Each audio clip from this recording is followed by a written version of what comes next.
Hi everyone. अभी की एक बहुत बड़ी न्यूज़ निकल के आ रही है। हमारे आरबीआई गवर्नर शक्तिकांत दास जी ने एक इवेंट के दौरान कुछ पॉइंट इन्होंने रिवील किए हैं मॉनेटरी पॉलिसी के रिगार्डिंग। तो फटाफट उस पॉइंट्स को ज़रा हम देख लेते हैं कि किस तरीके से स्टॉक मार्केट को वो इम्पैक्ट कर सकते हैं। तो बेसिकली इन्होंने बोला है monetary policy will remain watchful, nimble footed, calibrated RBI governor.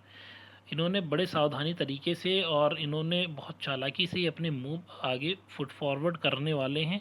इन्होंने किस पॉइंट के रिगार्डिंग इन्होंने बोल दिया है, ज़रा हम देख लेते हैं। कहने का मतलब है अभी खतरा टला नहीं है।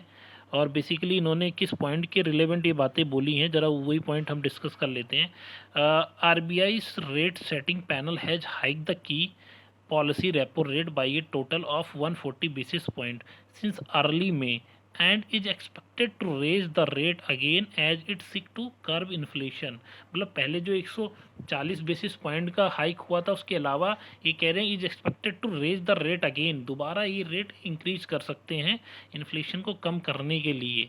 तो अब बेसिकली जिनको इसको थोड़ा सा मैं सिंप्लीफाई करता हूँ कि अगर रेपो रेट ये इंक्रीज करेंगे इसका इम्पैक्ट कैसे पड़ेगा मार्केट को डायरेक्ट।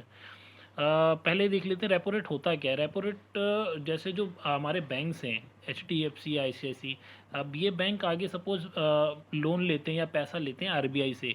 अब जिस रेट पे लेते हैं उसे रेपो रेट बोलते हैं। अब रेपो रेट इंक्रीज हो रहा है इसका मतलब बैंकों तक पैसा ही काफ़ी हाई इंटरेस्ट पे मिल रहा है। अगर उनको ही पैसा हाई इंटरेस्ट पे मिल रहा है तो आगे वो और कहीं ना कहीं रेट हाइक करके वो आगे रिटेलर को और कॉरपोरेट को देंगे।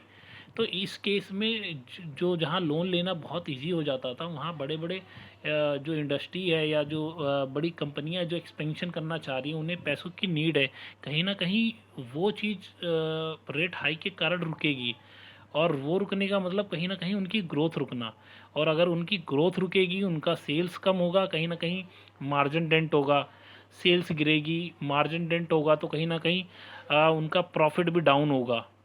और प्रॉफिट डाउन होगा तो कहीं ना कहीं रिजल्ट ख़राब आएगा कंपनियों का। और रिजल्ट ख़राब आया तो आपको भी पता है कि शेयर प्राइस में करेक्शन ऑब्वियस से होना है, क्योंकि जब भी कोई कंपनी इंप्रूवमेंट दिखाती है, क्वार्टरली रिजल्ट अच्छा आता है, कहीं ना कहीं तभी उनके शेयर प्राइस भागते हैं।